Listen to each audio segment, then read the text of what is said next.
अहं भक्तो पराधीनो हस्वातंत्र युद्धज साधुर्भिग्रस्त हृदयो भक्ते भक्त जना प्रिया नाहम आत्मन पापमासे मद्भक्ते साधुर्भिर्विना श्रियं चात्यतकी ब्रह्मन् येषां गतिरहं परा। हरे कृष्णा। तो आप सभी का स्वागत है। राजा अम्बरीश, हे ब्राह्मण, मैं भक्तों के अधीन हूँ, स्वतंत्र नहीं हूँ। मुझे भक्तजन बड़े प्रिय हैं। मेरे हृदय पर उनका पूर्ण अधिकार है जिन्होंने मुझको ही अपनी परम गति माना है। उन अपने परम भक्त साधुओं के सामने मैं अपनी आत्मा और संपूर्ण श्री या अपनी लक्ष्मी को भी कुछ नहीं समझता। भगवान ने फिर कहा, जो भक्त मेरे लिए स्त्री पुत्र घर परिवार धन प्राण इहलोक और परलोक सब त्याग कर केवल मेरा ही आश्रय लेते हैं, मैं उन्हें कैसे छोड़ सकता हूँ। जैसे पतिव्रता स्त्री अपने शुद्ध प्रेम से श्रेष्ठ पति को वश में कर लेती है, उसी प्रकार मुझ में चित्त लगाने वाले सर्वत्र समदर्शी साधुजन भी अपनी शुद्ध भक्ति से मुझे अपने वश में कर लेते हैं। काल पाकर नष्ट होने वाले स्वर्ग आदि लोगों की तो गिनती ही क्या। मेरी सेवा करने पर उन्हें जो 4 प्रकार की सालोक के सामीप्य सारूप्य और सायुज्य मुक्ति मिलती है, उनको भी वे ग्रहण नहीं करते। मेरे प्रेम के सामने वे सबको तुच्छ समझते हैं। तो हरे कृष्णा, आप सभी का स्वागत है। आज की जो हमारी कथा है वो महाराज अम्बरीश की है। किसी एक दरिद्र मनुष्य का भोग पदार्थ के अभाव में वैराग्य का आश्रय लेकर भगवान की भक्ति में लग जाना बहुत कुछ संभव है, परंतु जिसके साधारण सी सदसंगति से देव दुर्लभ विलास सामग्रियों का समूह अनायास ही एकत्रित हो सकता है, ससागरा पृथ्वी के 7 द्वीपों पर जिसकी प्रभुता का निष्कंटक विस्तार है और जिसके धन ऐश्वर्य आदि की कोई सीमा नहीं है, ऐसे एक परम वैभवशाली सम्राट का अपने समस्त भोग पदार्थों को तुच्छ और हे समझकर वैराग्य को आनंद में प्रभु की अनन्य भक्ति में लग जाना बड़ा ही कठिन कार्य है। साधारण सा धन और अधिकार मनुष्य को अंधा बना देता है। कामिनी कांचन और प्रभुत्व में बड़ी मादकता होती है। बड़े बड़े बुद्धिमान पुरुष इनके मद में मत होकर अपना सर्वनाश कर बैठते हैं। श्रीमद वक्र न कीन्ह केहि प्रभुता बाधिर न काहि मृगलोचन के नैन सर को वस लागी न जाहि।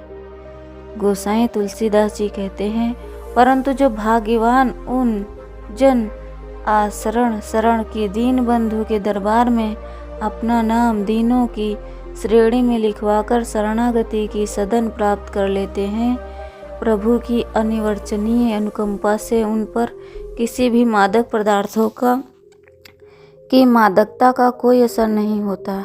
वे तो जल में कमल की तरह लोक दृष्टि में जगत में रहते हुए भी सदैव सब में निर्लेप रहते हैं। भक्तवर अम्बरीश भी एक ऐसे ही परम भाग्यवान भक्त थे। अम्बरीश जी का चरित्र बड़ा ही पवित्र है। आप वह वैवस्वत मनु के पौत्र महाराज नाभाग के सुपुत्र थे और एक विशाल साम्राज्य के अधीश्वर थे।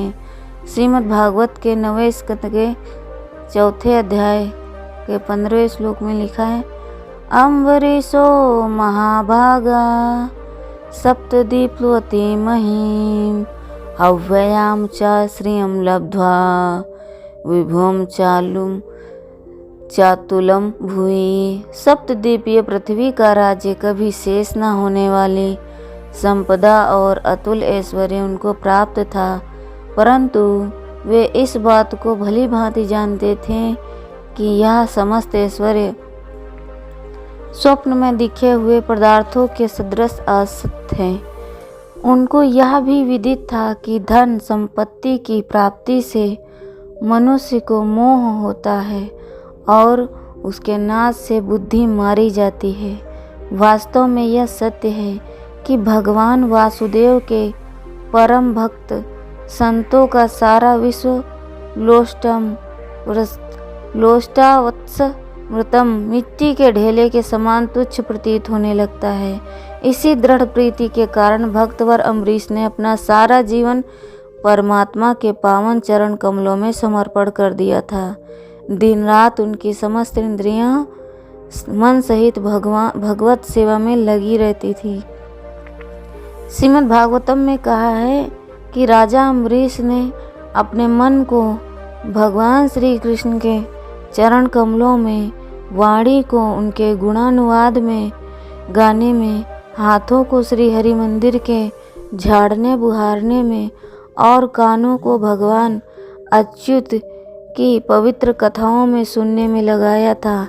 नेत्रों को भगवान की मूर्ति के दर्शन में, अंगों को भगवत सेवा के अंगों से स्पर्श करने में, नासिका को श्री हरि के चरण कमलों पर चढ़ी हुई श्री तुलसी जी की सुगंध को सूंघने में और रसना को श्री हरि के प्रसाद का रस लेने में लगाया था। पैरों को श्री हरि के पवित्र स्थानों में जाने में और मस्तक को श्री ऋषिकेश के चरणों की वंदना में लगाया था। विषयी जनों की भांति वे विषय भोगों में लिप्त नहीं थे। वे जो कुछ भी भोग करते सो सब श्री हरि का प्रसाद समझकर करते। भगवान के भक्तों में प्रीति हो इसलिए वे सब प्रकार के भोग पहले हरि भक्तों की सेवा में अर्पण करके पीछे स्वयं ग्रहण करते थे। अपने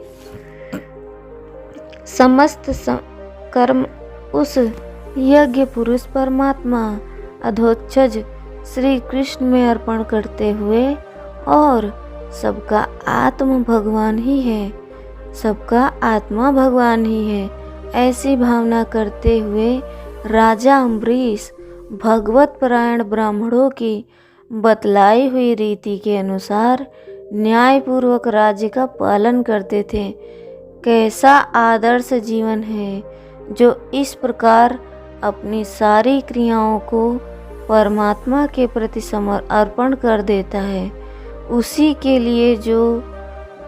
लिए तो परमात्मा को अवतार धारण करके भांति भांति की लीलाएं करनी पड़ती हैं। राजा अम्बरीश ने निष्काम भाव से अनेक वैदिक यज्ञों का अनुष्ठान किया, विविध वस्तुओं के प्रचुर दान से सर्वव्यापी परमात्मा की सेवा की और वे सब प्रकार की स्पृहा से मुक्त होकर दिन रात भगवत सेवा में निमग्न रहने लगे।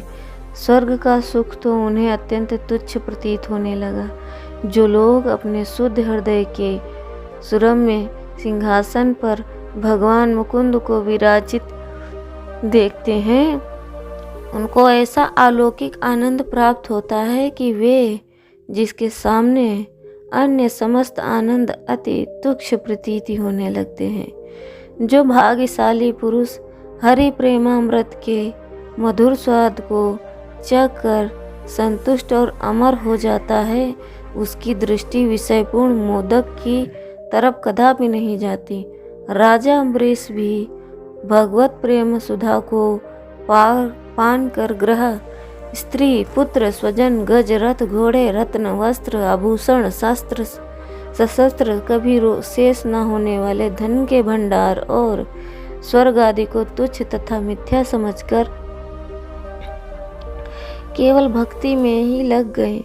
राजा की तो बात ही क्या, उनके अधीन रहने वाले समस्त राज्य कर्मचारी और नगर निवासियों ने देवताओं के प्रिय स्वर्ग की इच्छा को छोड़कर केवल श्री हरि के पवित्र चरित्रों को सुनाने में अपना मन लगा दिया। इस प्रकार जब राजा अम्बरीश ने अपनी प्रजा समेत केवल एक भगवान का आश्रय ग्रहण कर लिया, तब भगवान को भी उनकी रक्षा का भार ग्रहण करना पड़ा। यही नियम है, जब मनुष्य अपनी सारी चिंताओं का भार उस चिंताहरण चतुर चिंतामणि के चारों चरण कमलों में डालकर निश्चित हो जाता है, तब भगवान उसे कहते हैं कि माँ सुचा, चिंता ना करो, तुम्हारा सारा भार मैंने ले लिया है। बड़ी साधना से ऐसी अवस्था होती है। भगवान ने भक्त की सब प्रकार की रक्षा के लिए दुष्ट दर्प दलनकारी सुदर्शन को नियुक्त कर दिया। सुदर्शन प्रभु की अनुमति पाकर राजद्वार पर पहरा देने लगा। महाराज अम्बरीश की पतिव्रता रानी भी पति की भांति भगवान की पूर्ण अनुरागिणी थी। एक समय राजा ने रानी समेत श्री कृष्ण के प्रीति के लिए 1 वर्ष की एकादशियों के व्रत का नियम किया। वर्ष समाप्त होने पर विधिवत भगवान की पूजा की गई। बहुत बड़ी संख्या में वस्त्र आभूषणों से सजी हुई गौएं दान की गईं और आदर सहित ब्राह्मणों को भोजन कराया गया। यह सब कर चुकने पर राजा पारण करना ही चाहते थे कि ऋषि दुर्वासा अपने शिष्यों सहित पधारे। अतिथि सत्कार का महत्व जानने वाले राजा ने सब प्रकार से दुर्वासा जी का सत्कार कर उनसे भोजन करने के लिए प्रार्थना की। ऋषि ने भोजन करना स्वीकार किया और वे मध्याह्न नित्य कर्म करने के लिए यमुना जी के तट पर चले गए। द्वादशी केवल एक ही घड़ी बाकी थी।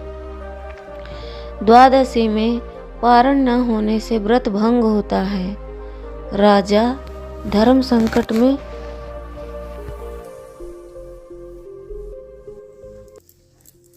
एक ही घड़ी बाकी, द्वादशी में पारण न होने से व्रत भंग होता है। राजा धर्म संकट में पड़े और ब्राह्मणों से व्यवस्था लेकर हरि भक्त राजा ने श्री हरि का चरणोदक लेकर पारण कर लिया और भोजन कराने के लिए दुर्वासा जी की बाट देखने लगे। दुर्वासा जी अपनी नित्य क्रियाओं से निवृत्त होकर राज मंदिर में लौटे और अपने तपोबल से राजा के पारण कर लेने की बात को जानकर अत्यंत क्रोध से त्योरी चढ़ाकर अपराधी की तरह हाथ जोड़े सामने खड़े हुए राजा से कहने लगे, अहो, इस धन मद से अंध अधम राजा की धृष्टता और धर्म के निरादर को तो देखो। यह विष्णु का भक्त नहीं है, या तो अपने को ईश्वर मानता है। मुझ अतिथि को निमंत्रण देकर इसने मुझे भोजन कराए बिना ही स्वयं भोजन कर लिया। कुछ लोग ऐसे होते हैं जीवन में जो न आव देखते हैं न ताव देखते हैं, सिर्फ अपने आप को महान समझते हैं। अब उन्होंने तो ये पता नहीं किया कि राजा ने भोजन किया भी है या नहीं, सिर्फ उन्होंने अपने तपोबल से ये देखा कि राजा ने पारण कर लिया, पर किस चीज़ से पारण किया यह नहीं देखें। शायद कभी कभी व्यक्ति इतना अंधकार के मध्य में इतना अंधा हो जाता है कि वो भूल जाता है कि वो भी एक मनुष्य है और वो जो सामने वाला है वो भी भगवान का ही भक्त है। तो भगवान की दृष्टि तो सभी पर सामान्य भाव से रहती है और अपने अपने कर्म क्रिया के अनुसार। जिस प्रकार से आपका निश्चय भगवान के प्रति अधिक होगा, उसी प्रकार आपकी सुरक्षा अधिक होगी। इसलिए दुर्वासा ऋषि ने अपने तपोबल से यही देखा था कि राजा ने पारण कर लिया और किस चीज़ से पारण किया ये उन्होंने नहीं देखा। उन्होंने तो सिर्फ विष्णु भगवान के चरणोदक के चरणामृत से ही व्रत खोला था। तो वो उन क्रोधित हो रहे हैं, कहते हैं कि अब ये विष्णु भक्त नहीं है। अब सांसारिक दृष्टि से ये देखा जाए तो अगर भक्त से कुछ भी अपराध होता है या उसके पूर्व जन्म के कारण या कुछ भी मान लो समय परिस्थिति देश काल परिस्थिति, तो लोग उसकी यही निंदा करते हैं कि अब ये भक्त नहीं है। मानो भक्त ने कुछ और ही कर दिया हो, संसार बनाना बंद कर दिया हो। तो ये चीज़ें सामने आती हैं, तो इसके लिए हमें तैयार रहना चाहिए, घबराना नहीं चाहिए। हम भक्त हैं या अभक्त हैं, जैसे भी हैं, हम जानते हैं, हमारी आत्मा जानती है, हमारे परमात्मा जानते हैं। इसका निर्णय सामने वाला थोड़ी ना करेगा कि ये भक्त हैं या नहीं है। उन्होंने अपने तपोबल से राजा के पारण कर लेने की बात जानकर अत्यंत क्रोधित हो जाते हैं। इस धन मद में अंधा अधम राजा दृष्टता धर्म का निरादर तो देखो, यह विष्णु भक्त नहीं है, यह तो अपने आप को ईश्वर मानता है। मुझ अतिथि को निमंत्रण देकर इसने मुझे भोजन कराए बिना ही स्वयं भोजन कर लिया, इसे अभी इसका फल चखाता हूँ। यूं कहकर दुर्वासा जी ने मस्तक से जटा उखाड़कर जोर से पृथ्वी पर पटकी, जिससे तत्काल काल अग्नि के समान कृत्या नामक एक भयानक राक्षसी प्रकट हो गई और वह अपने चरणों की चोट से पृथ्वी को कांपती हुई तलवार हाथ में लिए राजा की ओर झपटी। परंतु राजा निर्भय मन से ज्यों के त्यों खड़े रहे। वे न पीछे हटे और न उन्हें किसी प्रकार का भय हुआ। जो समस्त संसार में परमात्मा को व्यापक समझता है, वह किसी से डरे और कैसे डरे। वह तो भयानक से भयानक रूप में भी उन सब मनोमोहन की माधुरी का दर्शन कर अपनी प्राण पुष्पांजलि से निरंतर उनकी पूजा करने को प्रस्तुत रहता। वो कहता है, तुम्हारे बिना नहीं कुछ भी जब, तब मैं फिर किस लिए डरूं। मरण साज सज याद आओ तो, चरण पकड़ सानंद मरूं। चरण पकड़ सानंद मरूं। राजा अम्बरीश तो इसी धुन में मस्त थे, परंतु भगवान ने जिसको पहले से ही अपने सेवक की रक्षा के लिए नियुक्त कर रखा था, उस सुदर्शन चक्र ने कृत्या को उसी क्षण ऐसे भस्म कर दिया जैसे प्रचंड दावानल कुपित सर्प को भस्म कर डालता है। सुदर्शन इसी से शांत नहीं हुआ। वह उन भक्त द्रोही ऋषि दुर्वासा जी की खबर लेने के लिए उनके पीछे चला। बेजी आए थे, छब्बेजी होने को बैठे दुबेजी लेने के देने पड़ गए। दुर्वासा बड़े घबराए और प्राण लेकर भागे। चक्र पीछे पीछे चला। दुर्वासा 10 दिशाओं में और 14 भुवनों में भटके। पाताल, पृथ्वी, समुद्र और आकाश में गए। लोकपाल, सुर, सुरेंद्र और ब्रह्मा शिव सबके समीप गए, परंतु कहीं भी उन्हें ठहरने का ठौर नहीं मिला। किसी ने भी उन्हें आश्रय और अभय दान नहीं दिया। वे दौड़ते दौड़ते हैरान हो गए। मुनि को अत्यंत दुखी जानकर भगवान श्री शिव जी ने उन्हें वैकुंठ में श्री विष्णु भगवान के पास जाने का परामर्श दिया। बेचारे वैकुंठ में गए और भगवान श्री विष्णु के चरणों में पकड़कर गिड़गिड़ाते हुए बोले, हे प्रभु, मैंने आपके प्रभाव को ना जानकर आपके भक्त का अपमान किया है। मुझे इस अपराध से छुड़ाइए। आपके नाम कीर्तन मात्र से ही नरक में के जीव भी नरक के कष्टों से छूट जाते हैं। अतएव मेरा अपराध क्षमा कीजिए। भगवान भृगु की लात सह सकते हैं परंतु भक्त का तिरस्कार नहीं सह सकते। तो भगवान जो हैं वो भृगु की लात सह सकते हैं किंतु वे कभी भी अपने भक्तों का अपमान नहीं सहते हैं। इसीलिए वे कहते भी हैं कि दुर्वासा जी को भगवान की ओर से जो उत्तर मिला उसे सच्चे भक्त की अतुलनीय महिमा संसार में सदा के लिए स्थापित हो गई। भगवान ने कहा, अहम भक्तो पराधीनो अस्वतंत्र इव द्विजा साधुर्भियग्रस्त हृदयो भक्ते भक्ते भक्त जना प्रिया। मैं अपने भक्त के अधीन हूँ, स्वतंत्र नहीं हूँ। मुझे भक्तजन बड़े प्रिय हैं, मेरे हृदय पर उनका पूर्ण अधिकार है।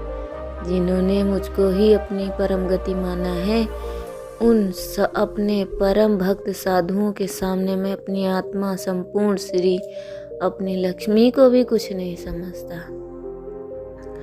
साधवो हृदयम महम साधुनां हृदयम त्वहम मधुन्यत ते न जानती न हम तेभ्यो मनागपे। श्रीमद् भागवत नव स्कंद के 4 अध्याय के 68वें श्लोक में कहते, साधु मेरा हृदय है और मैं उन साधुओं का हृदय हूँ। वे मेरे सिवा और किसी को नहीं जानते तो मैं भी उनके सिवा और किसी को नहीं जानता। इसी प्रकार भक्तों का और अपना नाता बतलाकर अंत में भगवान ने कहा, ब्रह्मस्तद गच्छ भद्रम तेनाभा गततनयम नृपम क्षमा पापाय महाभागम तथा शांति भविष्यसि।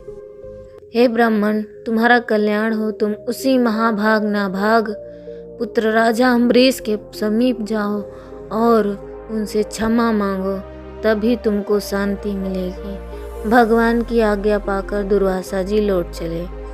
इधर साधु हृदय क्षमा मूर्ति अम्बरीश की विचित्र अवस्था थी। जब से दुर्वासा जी ने उनके पीछे चक्र चला था, विषय राजा ऋषि के संताप से संतप्त हो रहे हैं। साधु का हृदय मक्खन से भी बढ़कर कोमल होता है। मक्खन स्वयं ताप पर पाने पर पिघलता है, परंतु साधु का हृदय तो दूसरे के ताप से द्रवित हुआ जाता है। निज परिताप ध्रुवई नवनीता पर दुख द्रवहि संत सपुनीता। अम्बरीश जी ने मन में सोचा, ब्राह्मण भूखे गए हैं और मेरे ही कारण उन्हें मृत्यु भय से ग्रस्त होकर इतना दौड़ना पड़ रहा है। इस अवस्था में मुझे भोजन करने का क्या अधिकार है?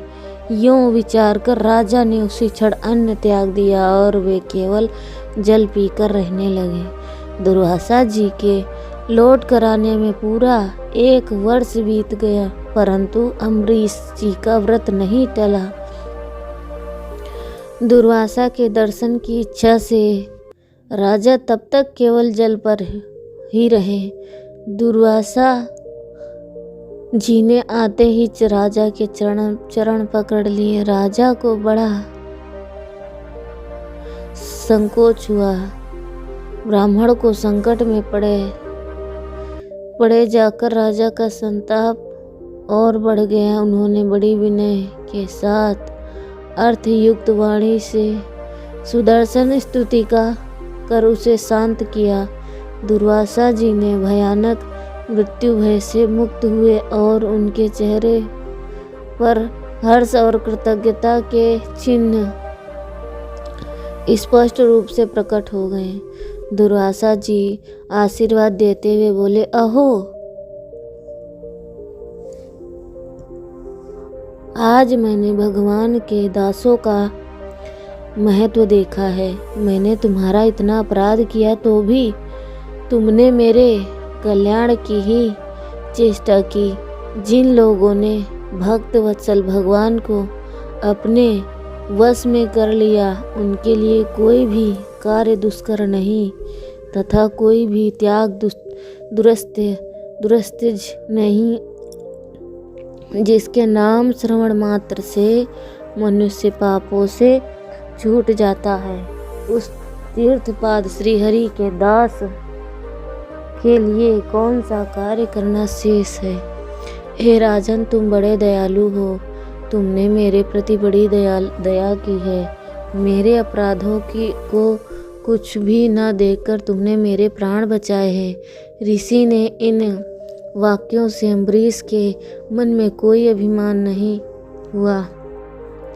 जगत में अपनी जरा सी झूठी बड़ाई सुनकर लोग फूल जाते हैं, परंतु अम्बरीश ने सच्ची बातें सुनकर यह भी सोचा कि भगवत